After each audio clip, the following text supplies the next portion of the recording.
Ciao Juventini of the world, my name is Giuseppe, welcome back on the channel. I hope you're all doing well and enjoying a Sunday without Juventus. Why? Because we played yesterday and we won in Cagliari 2-1 with goals of De Ligt. Look at De Ligt, he's there. The one that actually we were speaking about all week long because he was considered as the future captain. Luckily he was there to equalize the goal of Joao Pedro, and then the final goal, the winning goal of Dusan Vlahovic that a lot of people were starting to criticize because he was never touching the ball, fighting with Lovato. In that video, because it's Sunday, because it's the day after Juventus played, we'll go through some stats. We will actually see how Juventus played, why we didn't win 5-0, how did the guys play, who touched the most balls, and so on, and why, again, why we didn't actually go to that performance that brought us a 5-0, what all the supporters and fans are expecting for Juventus. So put a maximum of likes, subscribe to the channel, notification ring on. We start after the intro.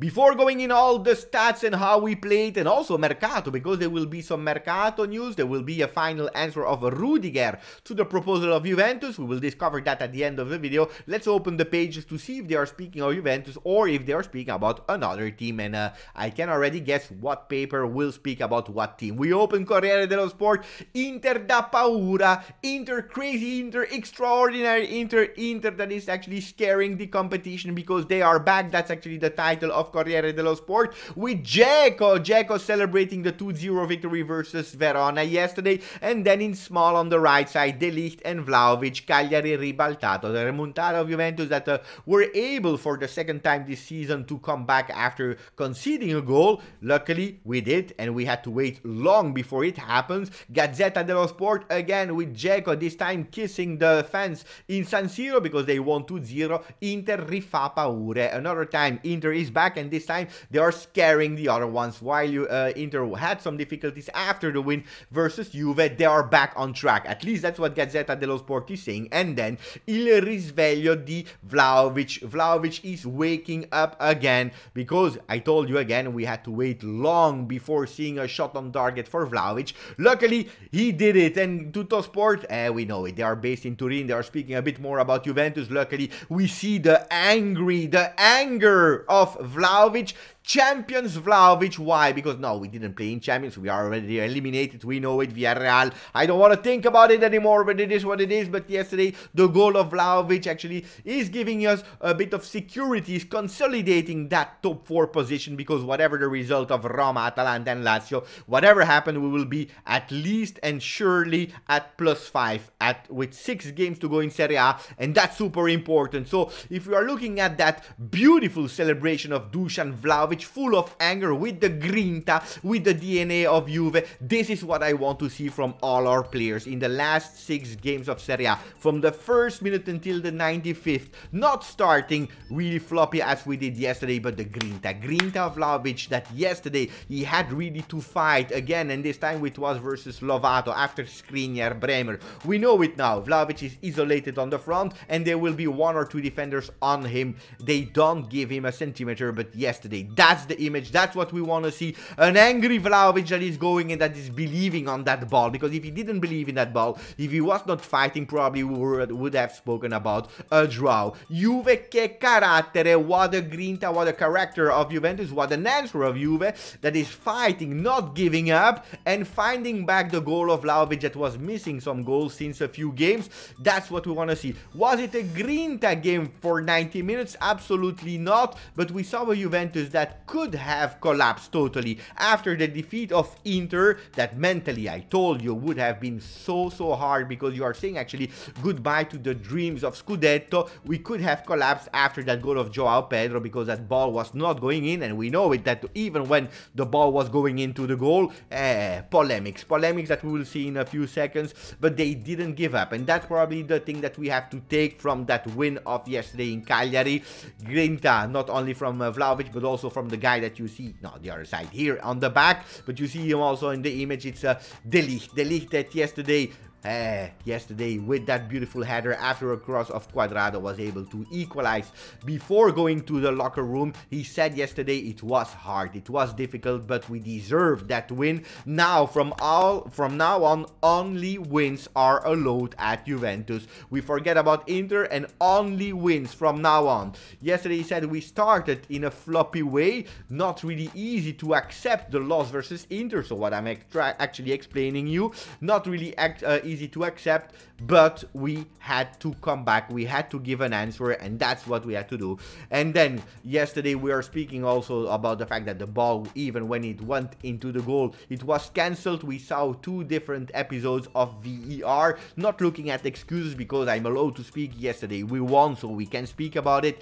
The first goal of Joao Pedro, it started back in time with a foul on Dybala, clear foul on Dybala, and VR was silent. They didn't come back to the fall from a few seconds before. They didn't see that image and that fall on Dybala. Really strange. Guys, you can say yes or no, it is a fall on Dybala, but it's really strange that if Juventus would have had that, they would have gone back, I don't know, even at the time that De Ligt was playing at Ajax, to find back a fall from Juve, guys. It is what it is. And then look at the new rules that was discovered yesterday, because it's the first time that I heard it. If you are touching the ball with your hand and it goes in or arm and it goes immediately into the goal, even if accidentally, it is goal. Probably a correct rule, but guys, this is disgusting, especially because they went in the books of the rules of the referees to check that foul. They also went with a 8K image to understand if Rabiot touched it with his arm, elbow or back, and they cancelled it.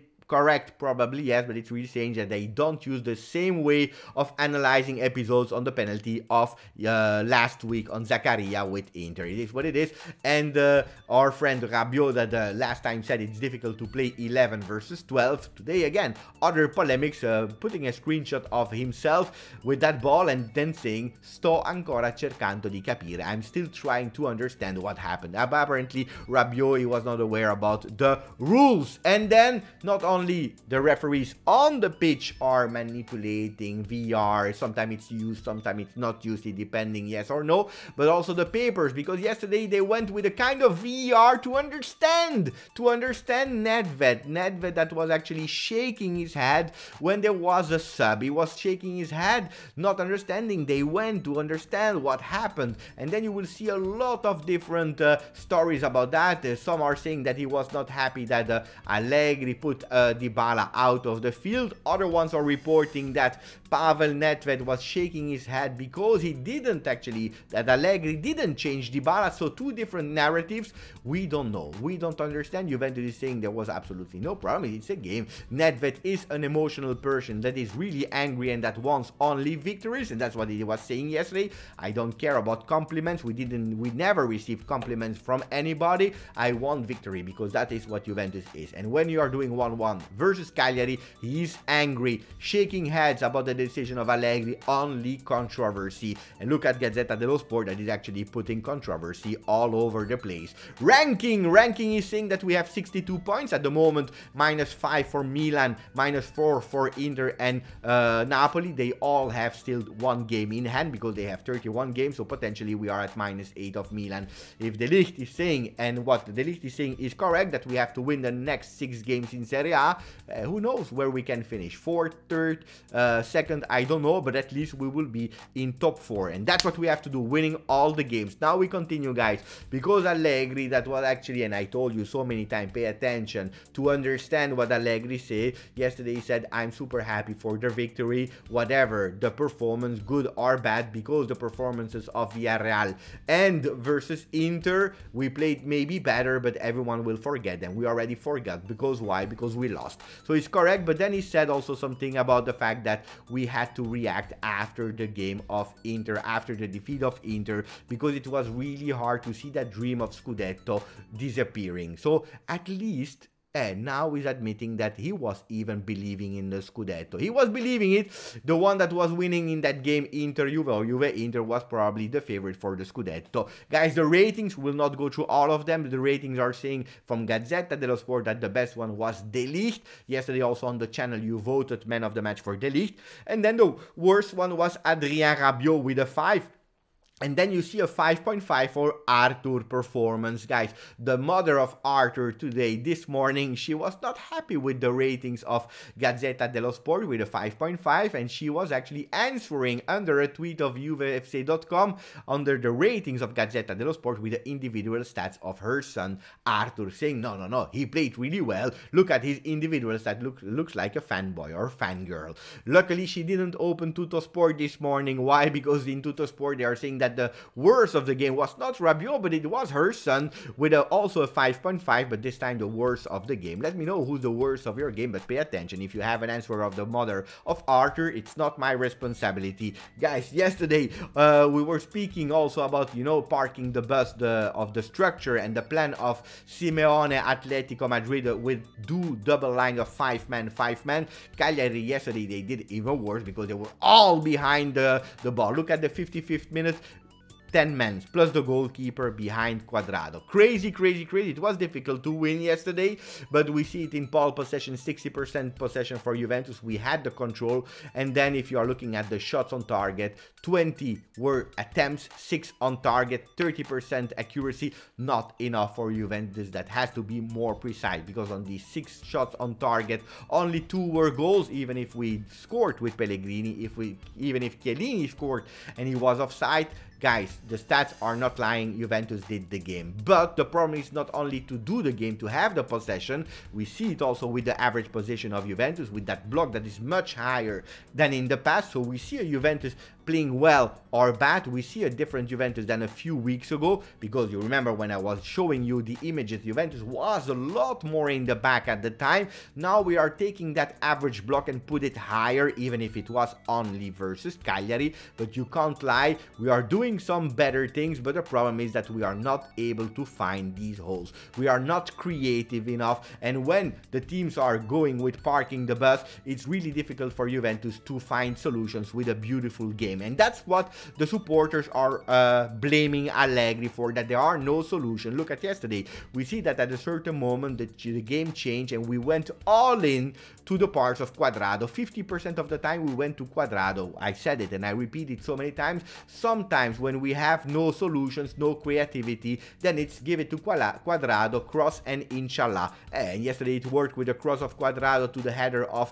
De Ligt, but it will not always work. And that's a problem where Allegri, we can blame him that we have to find other solutions, because it is not normal that in a game where we have so much possession, so many passes, so many times the ball, that is Danilo that is touching 109 balls. I remember the words of Sarri that was asking Pjanic to touch the most balls with 150 balls per game, and our man is Danilo with 109. It should have been Arthur yesterday with the most touch balls. Yesterday he was third with 76. Absolutely not enough, guys. So that's a problem. That's something that we have to work on. On the other side, we understood that Cagliari was the weakest team in conceding goals from outside of the box. I predicted a goal from outside of the box. That didn't happen.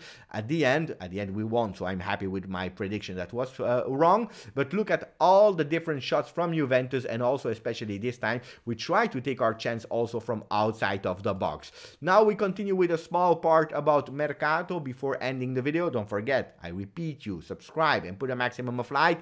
Apparently Rudiger will not join Juventus. Juventus unhappy with contract demands of Chelsea defender Rudiger. He's asking for a lot of money, and apparently Tony Rudiger is also saying no, I don't come to Juve. Is it confirmed? No.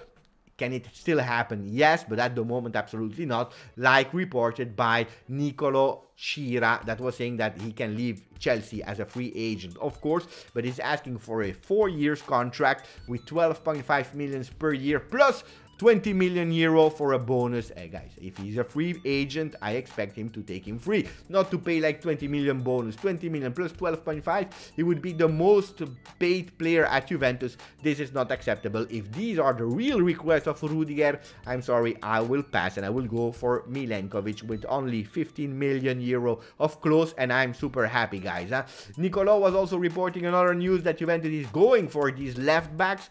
Emerson Palmieri is a priority for Juventus, but also Renan Lodi and Wendell from AZ Alkmaar. Let me know who's your preferred left back from these guys.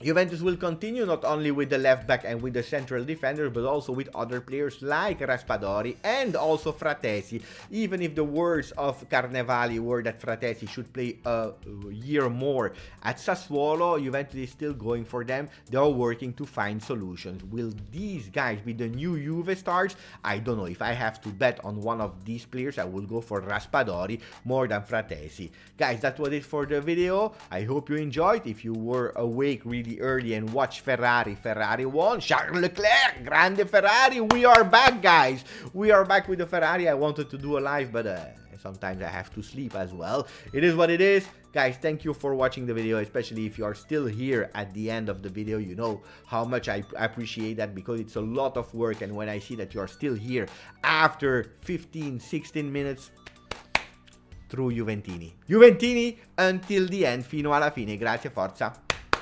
Juve.